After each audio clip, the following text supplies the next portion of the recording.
Well, hello and welcome, everybody. I'm coming to you from a very warm and sunny Cape Town today. Thank you so much for joining today's webinar. And for those of you who don't know me, my name is Samantha Olivier, and I'm the Director of Operations at Turn Left Media. So in today's webinar, you are getting front row seats to hear from industry leaders as they share their wealth of knowledge. As many of you will know, the talent community has seen massive changes over the past 2 years. Many challenges have been faced, from the implications of working from home to the pivots that have had to be made on employer branding strategies. So today we will explore the fast-paced and competitive landscape of employer branding and talent attraction. We're looking forward to discussing how brand, digital, and the correct type of content strategy helps you win when building critical skills to tech pipelines. So during the next hour, we are going to cover 3 main topics. Firstly, a view into LinkedIn's thinking around employer brand, talent attraction, and the success they see globally. Secondly, we're going to be looking at what content strategies resonate well today with potential employees. And lastly, a panel discussion with leading thinkers across this vertical, which I'm really excited about. So we're proud to welcome some amazing speakers today. And I'd firstly like to introduce our keynote speaker, John Williamson, who is a senior content marketing consultant at LinkedIn. John first began his career as a producer for ITV, which then led him to running the social media marketing and online communities for each television show. He then left TV behind him and joined the Lad Bible, which at the time was a new company. And here he was employed as their first marketing and brand manager. He looked after the corporate and consumer brand whilst helping them grow their content strategy and building up their social following. Before starting at LinkedIn, he was group marketing manager for a big recruitment company, working as a client of LinkedIn for several years on the brand and employer brand strategy. Currently, he's been at LinkedIn for over 4 years, where his focus is working with global clients on content strategy, branding, and employer branding strategy. Now, before we jump into the amazing insights, John, won't you please first tell us what is inspiring you now, maybe through something you've heard, seen, or read recently? Hi everyone. I think, and thanks for that introduction. That feels strange hearing someone giving my life back at me. I think what's inspiring me right now is companies and brands on all forms of social who are, say, taking a right turn instead of a left turn, right, when it comes to their content. That's across employer, corporate, anything. So people taking a risk, right, and they're the people that are really showing up. They're going against the grain and really, really proving to create some great content and great things in the world today when it comes across employer branding and consumer branding as well. Brilliant. Well, thank you so much for your time today. We're really excited to hear from you. Over to you. Thank you. Great. Okay. Please just shout out if you can't see anything, and any questions, please just put them in the chat and hopefully we'll be able to answer them. But today, what we're going to cover is inspirational employer branding. As it says, taking your employer branding efforts to the next level. In this next sort of 30 minutes or so, or just a bit less, we're going to look at where we are today, what's going on in the world of sort of employer branding from a LinkedIn perspective. We're going to look at something called unifying your brand. And then we're also going to look at some great examples throughout the whole of this deck so far from employer branding specialists within some of the biggest companies in the world today. Okay, so moving on. So looking at the situation that we're at now, we are all thinking about the great reshuffle. Before that, yes, there was the pandemic. Now we're looking at the great reshuffle. And what we're doing is we're witnessing sort of the biggest changes ever to play out in the world of work due to this. And employees are rethinking not just how they work, but their way they work. They're also looking for different opportunities that best match their needs and values. Now, this is super important to keep at the back of mind when we're talking through this presentation. But also, companies are rethinking their entire working models, their culture and company values. And that's what we're going to sort of delve into and how businesses are really doing this today. With that, as it says here, the strength of your employer brand will determine whether you win or lose in the great reshuffle. Now, I wouldn't just say the great reshuffle full stop. I would say that, in general, like, it's really important more than ever, as has been said over the past few years, that your employer brand really stands out. And for me, I think if we look at the key takeaways section and in the green, empathy, accountability, and transparency is really key for the businesses that are showing up when it comes to their employer brand across LinkedIn and across other social platforms today as well. Also, that engagement on company posts about diversity is super important. So that's something that we need to be thinking about as well. Now, the opportunity for business is huge. If we get the employer brands right, if we get your branding out there to the right candidates and really step up, we're going to see some great sort of, potential. On LinkedIn, we've seen a huge amount of movement with 54% year-on-year increase in job transitions across the platform. And you've got to remember, this is across the States, this is across the EU, UK, and obviously globally as well, also in your neck of the woods. So it's making sure that we are standing out and your brands are standing out to really get the best candidates to come and join your business right now in this potential that there is out there at the moment. Now, if we look at this shift of hybrid working, and I know you've probably all heard about this, we've all done it, we're all seen it, and we may be fed up of it. I completely get that. But what is super important is thinking about the stats that are out there. 73% of employees want flexible remote work options to stay. Are you talking about that? Is that an option? For some businesses it is, for some businesses it isn't. Also, 67% of employees want more in-person work or collaboration post-pandemic. So are you giving that more of that flexible options, as we've said, that hybrid work, where you can give maybe 3 days in the office or 2 days at home or vice versa? But I think what is really important is this comment here from Cindy Rose, a Microsoft Western Europe president. She said, flexible work is here to stay. We need to let go of the idea that people need to be in the office from 9 to 5 to be productive. And when we talk about that, this is talking about sort of the changing context for your audience and for your brand. And we're talking about the way of people's lives and how that works. We don't always have a 9 to 5 or a 5 to 9, for example. People shift and work in different ways. They become, I guess, sort of more valuable in some respects when they're working a different set of hours than some people are in the mornings. They could work better in the evenings. There's different ways that people are now working and moving their life and their work life to sort of really get that perfect balance for them. And this is what we want to be thinking about when it comes to your brand and your employer brand, and how you are sort of putting it out there that there's these opportunities for you as a person to come and work for us, to be able to think, okay, I can maybe drop my kids off at this time at school, or I can maybe go to the gym at this time, but yes, I can work at this time as well. Giving that flexibility and that offering is so important from a business nowadays. So making sure that you understand what employees are looking for when it comes to their day-to-day life in work. And from that, the people that are really standing out at the front of this are the C-suite. And they're the people that they're going to listen to. That is people internally and externally. Candidates, customers, corporate investors, all alike will always listen to the C-suite, okay? And this is what we want to be thinking about for your brands and your businesses that you work for. All these examples here that we've got from Doug McMillan, for example, who works for CEO of Walmart. He is so good, and he's always been upfront and talking and communicating about different ways that business is shifting, all the way from COVID right up till now.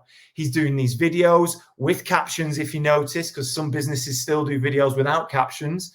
He's doing great bits of information and sound bites, which he's giving out to employees and clients alike, which is really helping with turning the inside of the business out. And that's what we want to be thinking about as well.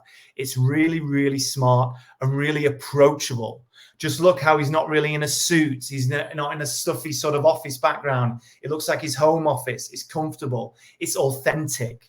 Authenticity is so important when it comes to a good employer brand and an employer value proposition as well. So all these things are worth thinking about when you can speak to your C-suite and get them involved, and use these examples throughout sort of your journey in trying to maybe sell the potential internally of why you really want to nail your employer brand. Also, this is a great piece here from 𝐾𝐮𝐫, our chief economist at LinkedIn. Companies need to recognize that the power dynamic has changed.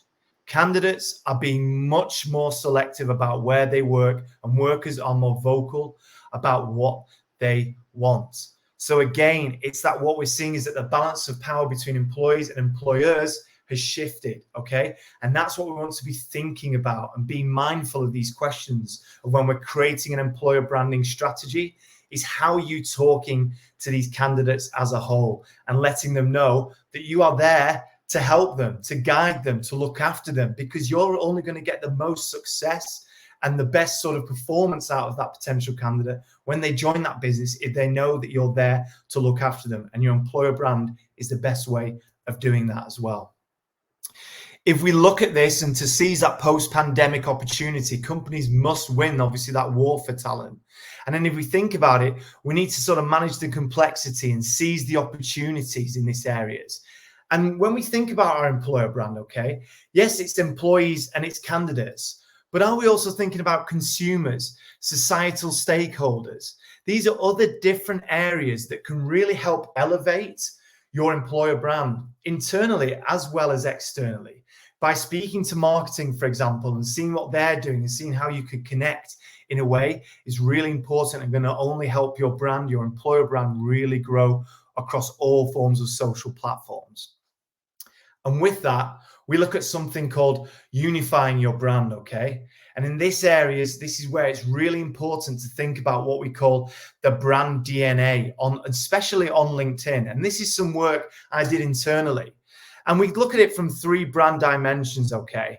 As you can see with the brand DNA in the center, there's the employer brand piece on the left-hand side, or my left-hand side, where we look at sort of, how employees and candidates alike think and feel about the company as a place to work.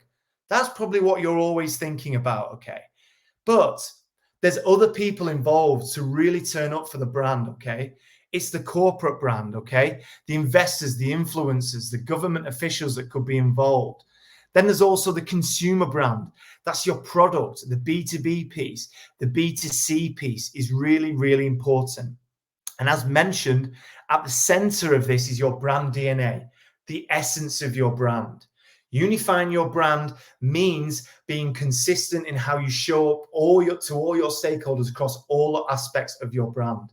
And this is what I'm talking about. If you could speak internally to this, and I speak to a lot of employer brand managers, HR directors, and they think, well, we need more resource or we want people to help us. And that is internally. This is a great opportunity to sort of take this type of thing out there internally to help get that investment or get that resource to help build that brand DNA for you, because it's only going to really, really boost your employer brand when you get the successful amalgamation of the employer brand, the corporate brand, the consumer brand, all in one, unifying your brand as a whole. If we put that into a funnel, we love a funnel at LinkedIn. We look at sort of it from this aspect, okay? And if we look across the green piece at the top, Company X is an industry leader. This is where we want to be thinking about how you can involve other key stakeholders. However, I realize this is the area that you guys will be focusing on the most, But if we get that unifying brand piece, then we can really funnel down to engage those potential candidates throughout the funnel in moving them through from being unaware of your business to learning about your business to then joining your business, which is what every employer brand manager wants, is that candidate through the door.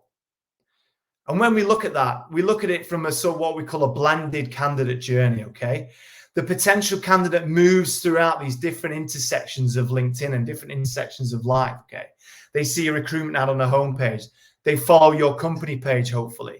They'll research into employer culture and a career on the careers page. Then hopefully they'll speak with a recruiter. You know the journey that moves. But if we look at the unified approach, these are the other areas that we think about when we think about the corporate brand and the consumer brand. They may like a good comment on company news of your business. They may also look at a thought leadership article from maybe the CMO or the CEO that maybe from the department that they're going to join. They also may download and read products or learn about your business and why it sort of exists. These are all the touch points we want to be thinking about when it comes to your content and how you can really sort of get it in front of the people that you're really trying to attract there.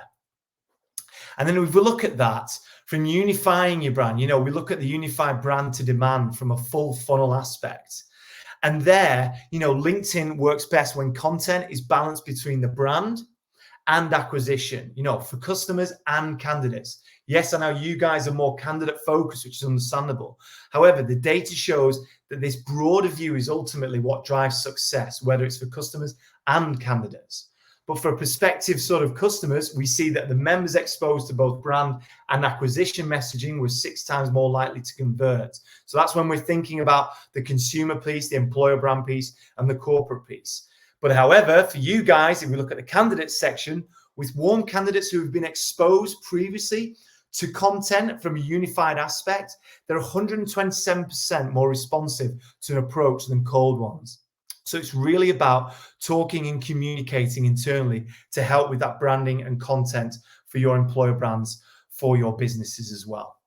And then when we look at it from this aspect, where the nurturing talent or customers, we want to be thinking about that employer brand, which, as you know, is establishing yourself as an employer of choice, but then also that demand piece, capturing demand for planned headcount or unplanned demand, thinking about how you can work this together, and how you can sort of really build up the case and also build up that opportunity on the platform for your employer brand to then create demand, as in people wanting to apply for roles within your business. When we look at that, we think of it as an awareness, consideration, conversion piece, okay? As it says, take your candidates from unaware to aware of your company with different types of content, which we'll come to, enjoyable, helpful content that showcases the brand and thought leadership. Then in the consideration phase, helpful, engaging content, the why of your business. What is it I'm going to learn about maybe the certain role? Let's hear from the hiring managers in this position. And then the conversion piece is that specific content, as in like the sign off, if you will. So like the benefits that I'm going to get from joining your businesses, the locations that you maybe are based, all these different areas. It's going to make me really think that I want to join, or I want to go and take that interview for that role in your business. If we look at it from a sort of the branding aspect as well, we think of it from this area, and we look at it from an audience mindset, and then looking at objectives as well. Keeping the same hiring funnel, awareness, consideration, and conversion. With the audience mindset, we think about the unknown, the unclear, and the unmemorable. And that's what we want to be thinking about for your employer brand, okay? But also, there's the objectives. That's that recognition, the relevance, the recall. For example, if we look at sort of the consideration phase here, that's that unclear piece. So they're a bit unsure right now. They're looking elsewhere. I've begun exploring new opportunities. They may be looking at other companies throughout that journey that may interest them a little bit more than yours. So for that, you want to think about how relevant can you be right now in front of that potential candidate. High value content that helps to educate during that decision process is what you want to be thinking about. And if we look at formats, case studies, success stories, webinars, events, anything like that is where you really want to own them and try and get them through to that conversion piece at the bottom of the funnel to hopefully sign that dotted line to come and join your business. Now, getting into the nice stuff, this is where we sort of look at this brand that some of you may or may not have heard of called Nike. Okay, they have done a great job in sort of unifying their brand as a whole. Yes, their brand equity is super, super strong, and we all know who they are. However, they needed to hire data scientists, and they are obviously in a pool, or I guess a war on talent, in respect that they want to go to other places, to other tech companies maybe, alongside Nike as well. But they did this great piece with branding plus landing experience. They looked at a video piece, and we think of that awareness piece about Oregon and what it's like there in their headquarters. They're really selling it. Then they delve in to the campus in that area with a great video as well, teaching you about what benefits there are within there, the free foods, the nice offices, the basketball courts. Then, as I mentioned, into the middle of the funnel, they're looking at the hiring managers here, the key stakeholders, that video ad with the data team and who's sort of hiring and who's how you're going to learn from these people. You've got to understand when people are making that journey, they want to sort of be inspired by the potential people they're going to work with or work for. And then they move on through then into the landing page where they can really learn and hopefully engage and connect with that job and speak to a recruiter. So really strong opportunity there, and a good example for you guys to really sort of nail that journey for a good employer brand when it comes to, well, at least data scientists here. Moving on quickly, looking at sort of this option, L'Oreal are fantastic. Now, when we talked about the unified brand, covering off corporate, consumer, and employer brand, L'Oreal are great. They have this sort of hybrid way of looking at things where they're not necessarily shouting out that they want to hire people, or they're not necessarily shouting out that they're trying to sell you a product or a service, or they're not necessarily shouting about a corporate comms campaign. They seem to get this lovely happy medium and this great mix here, right? And it's really, really smart that they do. And I think there's a more nuanced but clear and consistent message that L'Oreal is an innovative and inclusive company. And that really comes out across their branding and their content across LinkedIn. So worth checking those guys out. It's always important to look at companies outside of your area that you work in or your industry that you work in. And then looking at this brand as well, Lego are fantastic on LinkedIn and across other social platforms, okay? They use the power of emotion.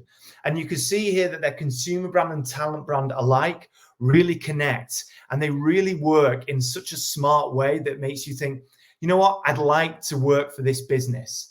They are talking about toys on an adult platform, and it's really great the way that they do this. And they trigger that emotive value that makes you think, I would like to go and work for that company. So really worth checking those guys out as well.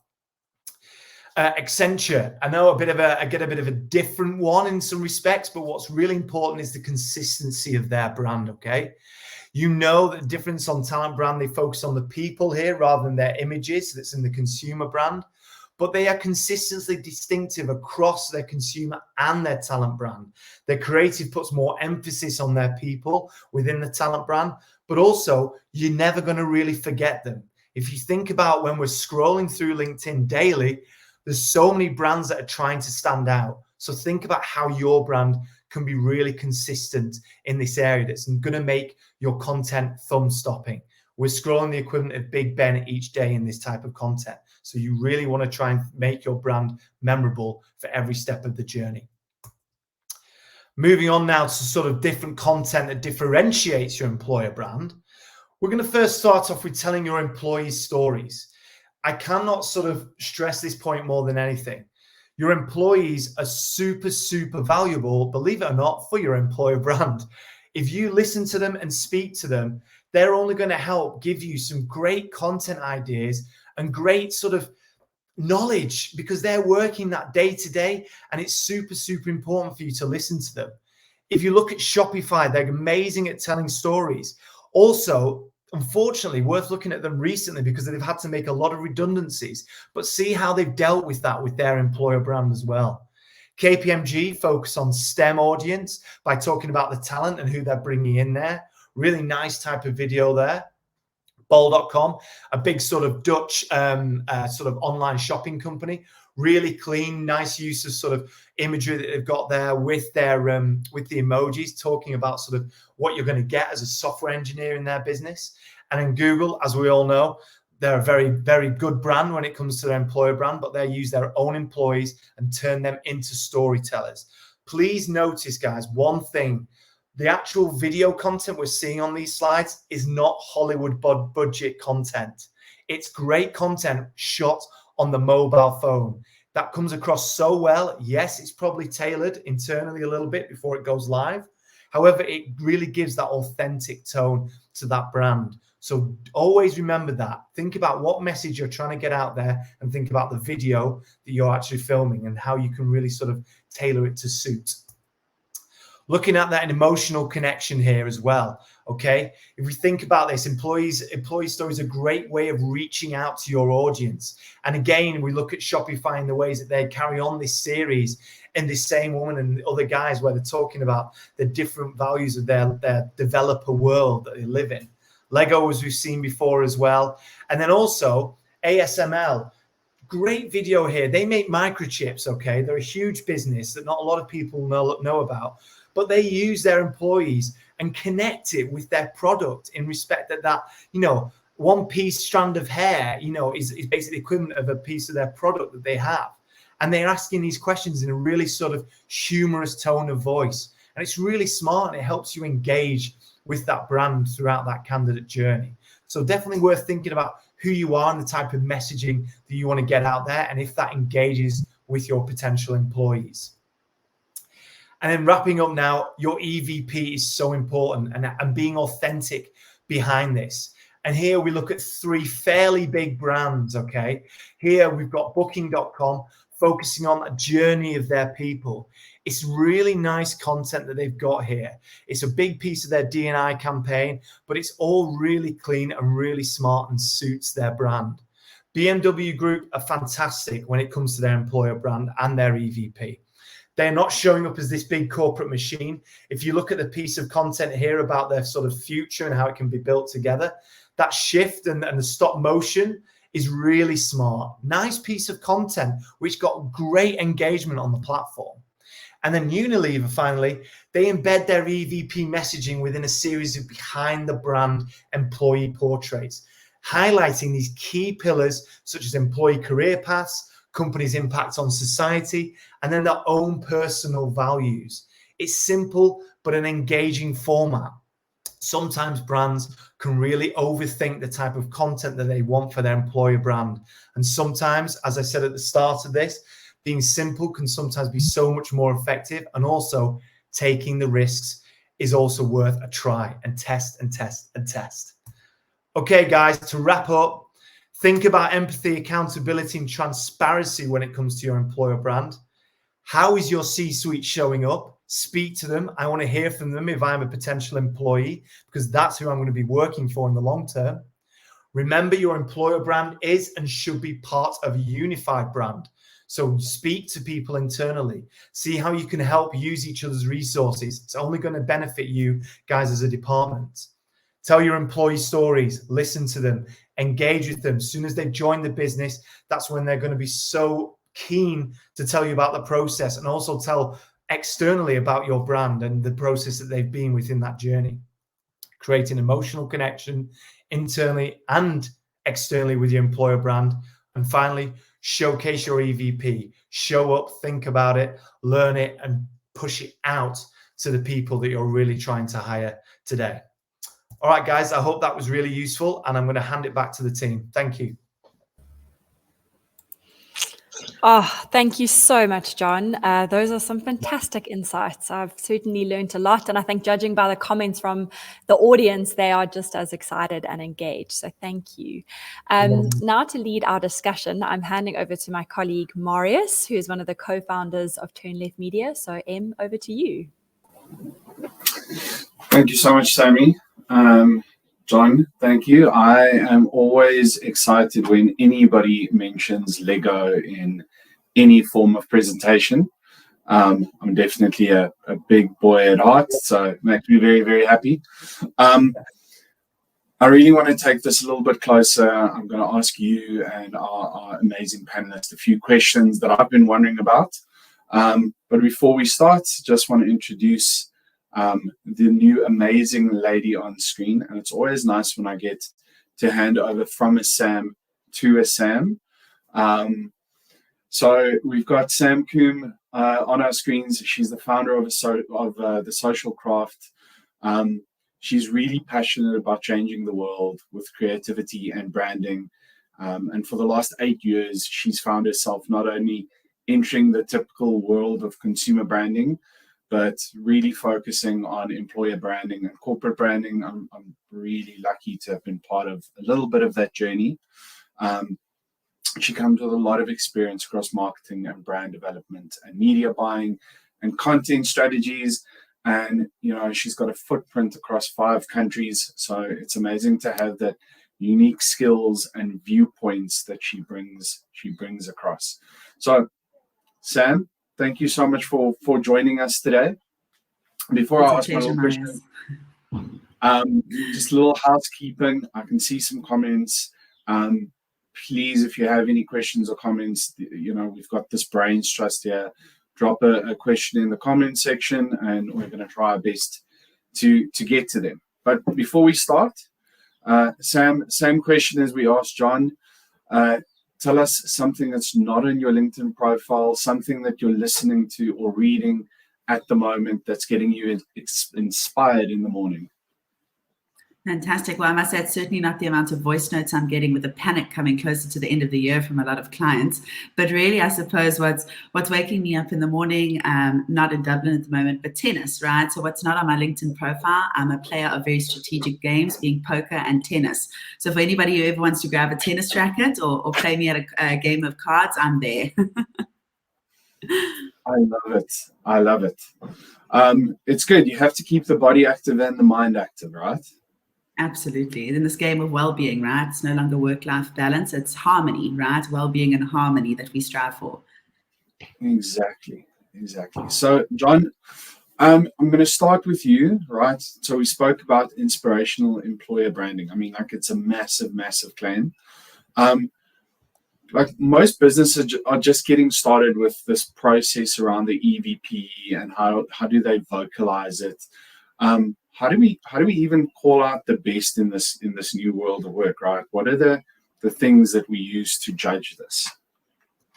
Oh, wow, that's a big question to start with. I love it. I think what are the key areas you've got to think about, right? Is with an EVP especially, is like also like your USP, right? That's what's super important. That's what we're going to be thinking about. It's about listening to your employees. It's about listening to the potential candidates. But I think more than anything, it's having that ear to the ground, right? And seeing what is happening and then what people are engaging with. Like, we've got to, I'm not talking just within the employer branding world. I'm talking externally within global geopolitics, the macroeconomic climate, all these sorts of things. This is what we want to be thinking about so you can really then sort of show up. But also, just, I think, as said before, just listening and surveying people, as in surveying the people that are joining a business, and also potentially people that aren't going to join the business, so you can learn and get better. That'll only help them build up sort of this toolbox for you to really push that out there and get better. Because we've seen, and I know Sam will have seen it too, we've seen so many businesses who think they know it all when it comes to maybe their consumer brand, but when it then comes to the employer brand, they're playing catch up very, very quickly. So when you're a smaller business, you're ahead of the game in those respects. And that's one thing that you should never really forget. So I'm a massive fan of Simon Sinek and his questions and discussions around the why. And I think a lot of brands get that a little bit more right in their consumer brand. So Sam, how do you manage the step from the consumer brand, which for a lot of brands are a little bit more well-known, they feel a little bit more comfortable, to a believable employer brand? Yeah, absolutely, Marius. And I might just take this opportunity too, because I feel, John and I, for those who don't know, we're actually on the same team at some stage at Solutions at LinkedIn. And, if we think about the work that we largely did and the impact it has on the bottom line, if we may use executive talk, right? I think that's the first part about buying in, right? And getting that buy-in. Because if we think about a product services world, we think about a corporate brand and investment world, we're impacting things on the bottom line, right? Like more leads, more products, more revenue. Now, if you start to translate that in our world, right, it's more influenced hires. It's longer tenure in business because people essentially connect first to the organization before just a job profile. It's really about being able to improve things like in-mail acceptance rate, which at the bottom of the funnel is what many sourcing specialists are driving. We are ultimately trying to make the lives easier of those stakeholders that are on the bottom line, or rather the front line, doing the hardcore recruitment, if I may. So, that's the first thing for me around turning heads, right, and getting the right type of attention in the room, is being able to relay the return on investment. Because I feel for a long time, this industry's been quite fluffy, to be honest. We measure things like brand awareness, brand engagement, followers, but really that ultimately has to translate into the bottom line to ensure we're improving time to hire, improving cost to hire, and other key metrics that our clients may be driving. But really speaking largely, I think, Marius, around how to translate the values into a believable employer brand, it's for me all about the social proof points, that John mentioned. We could talk about something in the industry called the Snow White effect. the ability to sell rather this beautiful red juicy apple. And when candidates, consumers too, right, bite into that apple, it's a very different experience. And often that apple isn't always as beautiful and fruitful as it was in the marketing campaign, right? So from the wall to the campaign is the industry's natural reaction. But like I said, we call this the Snow White effect. Because really it's more about just labeling values and taking that immediately into a platform like LinkedIn and creating a beautiful ad. We really need to go deeper down into testing really what those values are in an organization, really pulsing, right, on a regular basis, if that is still even lived. We talk about an X, a Y, and a Z world post-COVID. Are those values even still relative, right, to a world post-COVID, or do we need to advance them? There was a time at LinkedIn, John, I don't know if you recall, where LinkedIn actually shifted one or two of its values, or especially one, right, to be more relative to the market that it is today. We as companies think we create this wallpaper, right, that we have to stick to a one-size-fits-all approach. But that's really not the key anymore, especially in the age of personalization. So for me, the second step is also finding the stories that highlight those proof points, right? And to John's point, this isn't just a job of HR. The executive voices, the subject matter expert voices need to come into play because it's all about finding tangible proof points. We have 3 amazing brands that all sell on fantastic comp and ben, supportive leadership, meaningful work, flexible and hybrid remote policies. But it actually takes the storytelling of the individuals within those organizations to bring those proof points to life. So that for me is really getting closer to John's point about being real on the ground, right, with the frontline employees, finding out if those values are even relative, and then turning that and translating that into a meaningful EVP or employer branding strategy. I love it. So I see John shaking. I'm obviously resonating. how do we find those values, right? What do you think is a good first step? Do you want to take that, Sam, or shall I take that first? No, I want to hear your thought here. Age before beauty, right? Kidding. Love it. So, listen, I think that again, these big questions. I mean, values. I mean, that is the underpinning of any business. It's so important, right? And I think that's when we need to look at that. There's a big question I ask a lot of clients in rooms, and that can be from like a CMO to an HRD or whoever, or CEO. And it's like, what is the why of your business, right? And the amount of people that can't really answer that question, it's like, it's mind-boggling. And they go, okay, we know the how, we know the what, we know the where, but what's that why? And I think that is what you really need to sort of anchor on, is finding that out. And once you know why you exist as a company, to help your clients, to help your employees, to help your investors, that is where then you're going to hopefully set out the values that you are going to really move forward with, okay? But it's also about speaking to the people internally, right, in your company, as we've said, like the new hires, the people that have been there 5 years, the people that have been there 10 years, the CEOs, the CMOs, the investors. What is it their reason? What makes them tick about joining your business?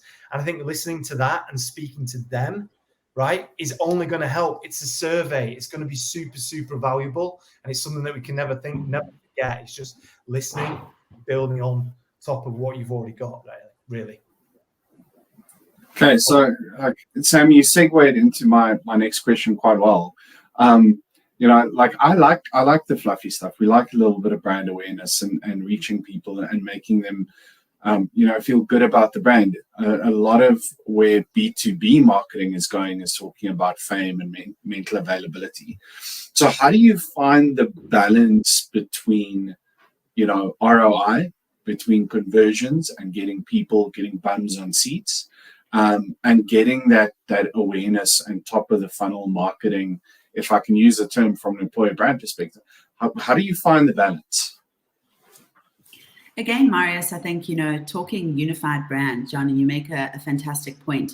A practical example, I don't come onto LinkedIn and purely experience Lego as an employer framework, or as a consumer that perhaps has kids, right, and wants to buy Lego, or an investor that wants to make pink Lego for Cancer Month, for example. But I really approach it from a one and a holistic mindset. And I think if many companies were to be able to step back and come together, right, and this is also something very interesting in organizations, we're often the catalyst to bring marketing, to bring communications, to bring HR on a journey together. Now, when you take a step back and you realize your unified brand isn't just about employer brand or candidate attraction, you actually are dealing with the company's perception and marketing of its products and services, and even the positioning of your employer brand. Now, ultimately, the clever brands right now that I'm certainly working with are leveraging top of funnel across all of these verticals. And when you actually do the numbers for the accountants and for the procurement teams wondering why you're spending all this money, you're actually solving for three huge spaces. You know, I might give another example. I am Nike, right? And I put out a great piece about my consumer brand and how we're solving for making more sustainable materials. That, to me, as a potential consumer, might get my ears and eyes to prick up around the value or the movement that company is making with regards to its ESG or sustainability footprint. So content, essentially, right, can cross over into all three brand aspects. And that's, for me, essentially how we solve for top and bottom. There's also, I suppose, you know, the algorithms at play. If you want to get really technical with regards to top and bottom of funnel content, you buy cost per impression, 1,000 of them, right? Eyeballs at a time at the top of the funnel, which is often, you know, $10, $12. When you come down to the bottom of the funnel and you're going after a software developer, you're going after a systems analyst, a test analyst, you're paying per click $10 to $12. So if we talk about maximizing budget in order to gain insights, recommendations, audience insights, we should be adopting a top and a bottom of funnel activity within our markets. Certainly the brands that have just played at the bottom of the funnel, I find, get really poor quality. They also are charged, you know, a high premium for those leads or those clicks without gathering any insight. So often when I run a bottom of funnel campaign, it's a small amount of leads, they're very expensive, and the customers burnt their fingers. But now using that same budget, actually, that you would have spent on 100 Java developers at the bottom of the funnel, we could create a better brand experience using storytelling. What that then does is improve at the bottom of the funnel the quality of the candidates that have come through those micro decision-making moments around their candidate or their career, right? It's easy when you sell a bottle of peanut butter. You can always go and return the peanut butter if you don't like it, or buy another tub the next month. But ultimately, candidates are making bigger decisions around their careers, which in essence require more proof points. Right? I think we'd all be very silly if we just jump from almost a frying pan to a fire without actually doing our research around companies, their value propositions. So what we're doing is really highlighting that journey that John spoke about, giving candidates social proof at every point of the funnel, and rather not just doubling down on one content stream, but actually using very strategic content to drive a better cost per result at the bottom of that funnel. Conversion, as mentioned, is super expensive for both talent and product, and perhaps organizations maybe aren't educated, right, on the value of having this funnel and top and bottom activity. We should also have the approach, right, of an always-on mindset, especially within employer branding. Big corporations like banks, financial services, they cannot afford to just be active at the cycles of recruitment. They need to ensure they are winning the share of voice and the market share, right, across this, when tech, when telecoms, when sexier industries, if I may, are competing for the same talent. So there we see, from a cost perspective, from a brand storytelling and advocacy, how the funnel, or rather top and bottom of funnel activity, can complement each other. Lego and peanut butter. This webinar is getting better and better. John, you spoke about unified brands, which is a big topic for me, and I think it's so valuable for brands to start considering this holistic conversation piece. So what do you think is the big barrier that's stopping this unified pull from an organizational perspective? Communication. One word, like, it's like people don't talk to each other internally, and the amount of times in my role, and Sam probably had the same when we were in solutions together, you'd go in and sometimes you'd feel like a divorce lawyer, right? Like, you'd be speaking like to the HR or the employer branding teams, and they'd be like going, Oh, sorry. Have you spoke to marketing about a campaign strategy for this? No, we don't speak to marketing, or they don't want to speak to us, or vice versa. And you hear that so many times. And that's why communication is so important. And that's why we created this unified brand, sort of the Venn diagram that you see, because we want to sort of give them these tools to go in there internally and say, guys, if we work as one, we can only help each other. And as Sam said, it's about the bottom of the line, right? You're aiming for the same goal at the end of the day, right?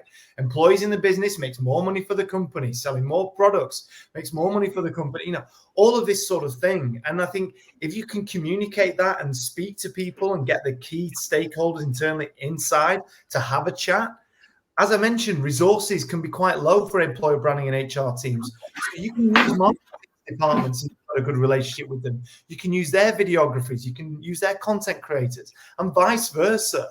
And also, going to the corporate side, it's a content sort of, a content goldmine. Like, speaking to them, you'll go, right, okay, I like this idea. So let's take that for a content strategy or a content campaign.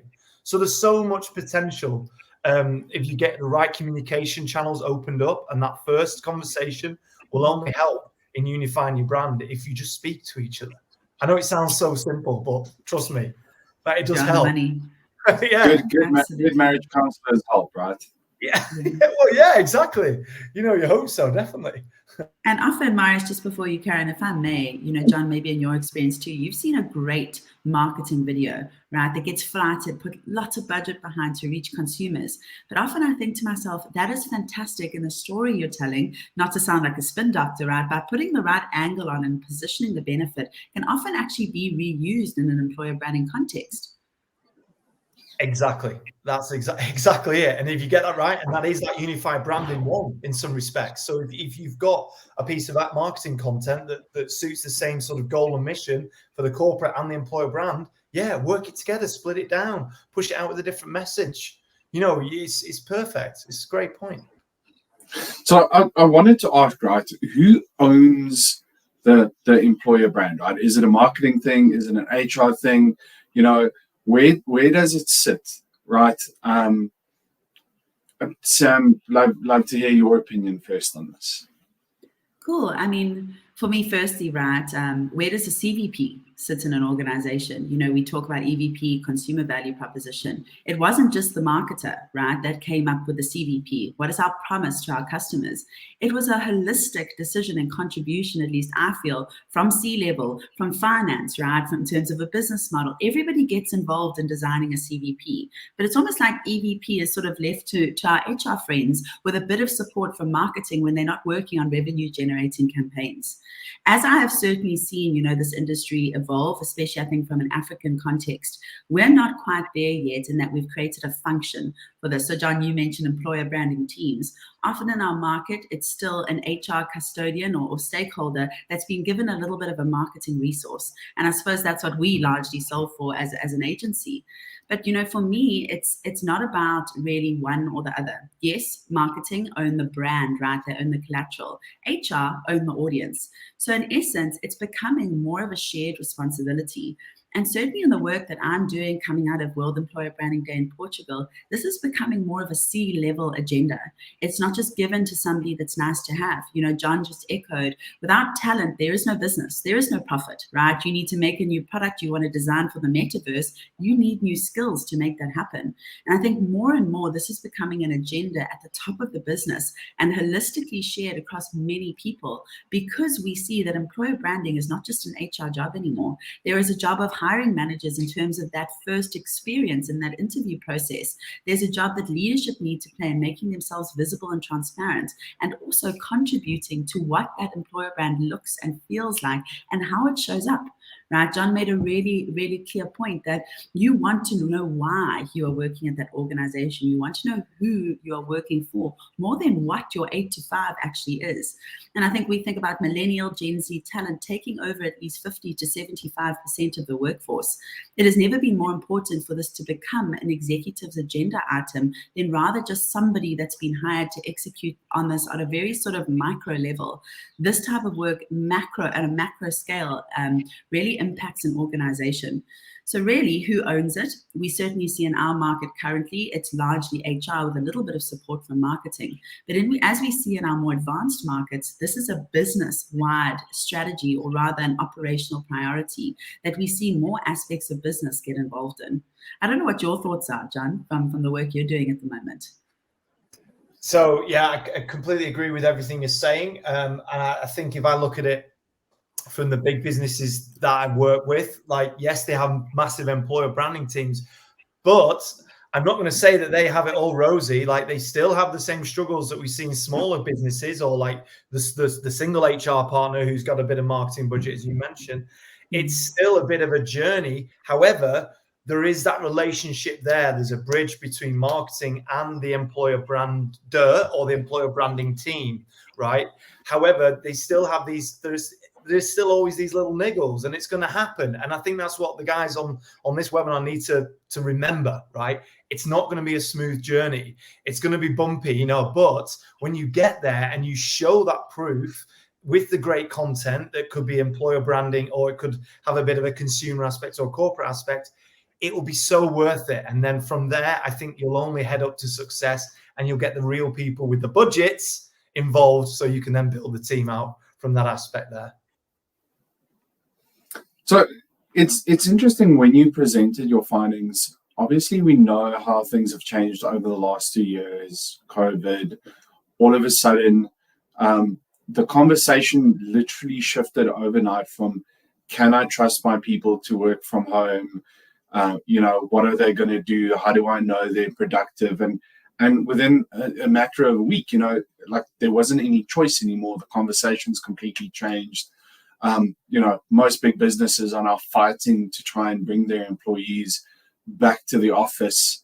You know, and culture and values and community, I think, are becoming really like at the heart of that conversation. So how do you bring your employer brand? How do you bring your employee values into that conversation more from a remote working perspective, right? I've dealt with a lot of businesses, especially tech businesses, where people have immigrated. You know, they're now working in other countries, other locations. How do you make them feel part of the business and make them feel part of the team as advocates? John, maybe first thoughts from you. Yeah, really quickly. I think first and foremost, this is when your employer brand exists, or why it exists, for this type of reason. But secondly, I think it's more about, listen, there's going to be some companies where you can't work from home. Like, I use the analogy of like a BAE system. You can't build a submarine in your back garden, right? You know, but it still has an employer brand. So you have to go into the factory or to the dry dock to build this submarine. So like, but at the end of the day, it's about, again, it's listening to your employees and what suits them best. It's that hybrid world of work and getting that right mix. There may be some days where they can get it right and they can come in the office or the workshop, or there may be some days that they can do it from home. But it's about taking all that insight that's coming internally and pushing that out there with the employer brand and being honest, being open and honest. Nowadays, we'll see that a lot of candidates and employees and consumers and anyone are very savvy to when a company is lying or talking rubbish, right? I mean, we can only talk about sustainability and the greenwashing aspect, but that's another webinar in itself, you know. But like, it's this sort of thing you can be found out very, very quickly. So it's about being super authentic and super honest and getting that right tone and listening to the people that are your workforce, and then turning that into your employer brand. Sam? You know, I love the space on employee advocates, right? Because it's on everybody's agenda right now. And the work that we're doing, they just say, go and interview the employee advocates, find out, you know, what they love. Often what the employee advocates have to say is very diverted from actually what the business wants, right? And I think maybe to John's point too, what are you actually getting them to advocate for?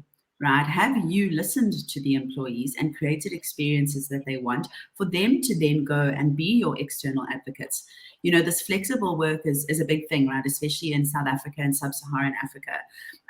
Many businesses cannot necessarily afford, right, for employees not to be in the office. Remote work, load shedding, right, for example, is a big factor. We cannot see a dip in productivity, right, to employee engagement. But really, a lot of businesses are making it mandatory to return back to work. Now, you want your employees to advocate for flexible work. The narrative is not going to be that I get to work from home, right, and enjoy my lifestyle. You need to understand what flexible work means to your organization and redefine that in the lens of your employees, right? Because that's going to give a much more natural and authentic play into their networks. We talk at LinkedIn about the employee often having 10 times a stronger network as the company itself because of the personal brands these people foster and the communities that they build around their own value propositions. So for me, it's really getting closer, using your employees in focus groups. That lovely engagement survey or survey fatigue you might drive within your organizations. Start just to use, not just for a learning and development competency, right? Start to test your brand messages, test your value proposition. In essence, what this lovely word means is the promises that you're making to your employees on an everyday basis. Test that sentiment. Is it lived? And then create advocacy strategies that cement those proof points within the market. But to John's point, you know, that has to be true and it has to be lived. Otherwise, we're just spending a lot of money to sell beautiful apples that are actually sour. Brilliant, brilliant. There are some questions in the chat across some of the platforms we're streaming to. We're going to try and collate all of those questions, share them with John and Sam afterwards. And when we share the recording and the slides from the webinar, we'll try and share those insights as well. But before I hand back to Sam to take us home, one last super secret sauce best practice quick tip on either how to improve your employer brand, how to get started, something that we can share and digest really, really quickly. John. Great one. I think I've already said it, and I think the main thing is try not to overthink it. If you're starting off, like, just don't expect to be like your Nikes, your Amazons, your Googles. Like, just pick up your phone, right, and try and create content that will look more authentic doing it that way. You know, using your phone, may that be still image, a photo, a video, even a soundbite. Just don't overthink it. Get in the weeds of your business and learn about it, and then just push it out there, however it may be. And if it doesn't work, it doesn't work. Move on or delete or test, as Sam said. It's super important to know what your audience want and get the best employees in your business. I love it. Sam? And I think just to echo that note of simplification, especially in our markets, as you know, we come to really the tipping point of what employer brand could look like, and why we're all sort of reskilling and getting ready for this function, if I may call it that, is to just very simply fish where the fish are, right? Don't overcomplicate things. Like John says, you don't need every single channel. You don't need every single ad format. You don't need to spend millions on production. Talk to your fish, which are employees, right? Leverage the amazing focus groups you've got at the helm of your organization that are real and that are honest, and that will give you the real-time feedback that you need. Don't think that you need millions to create a spray and pray approach across many channels, your career site, etc. Do the homework and the research. Understand what your fish want to eat and where they are swimming, what ponds, and ultimately use that to get out the starting block, if anything, right? To start to trial and test your employer branding strategy and your efforts. Amazing. Thank you so much for the time today. Sam, John, you have been incredible.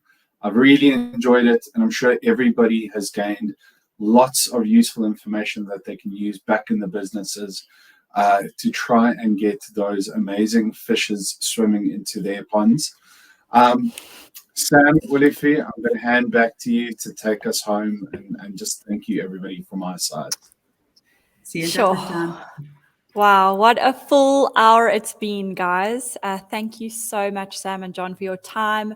And a huge thank you to you, John, for the incredible insights you've shared with us. To the audience, thank you again for attending. Please do remember to join us for our last webinar of the year. Can you believe it? It'll be held on the 17th of November, and we're going to be looking at the future of B2B marketing 2030 and beyond. So please don't miss it. But thanks again for joining, and have a great day. Cheers.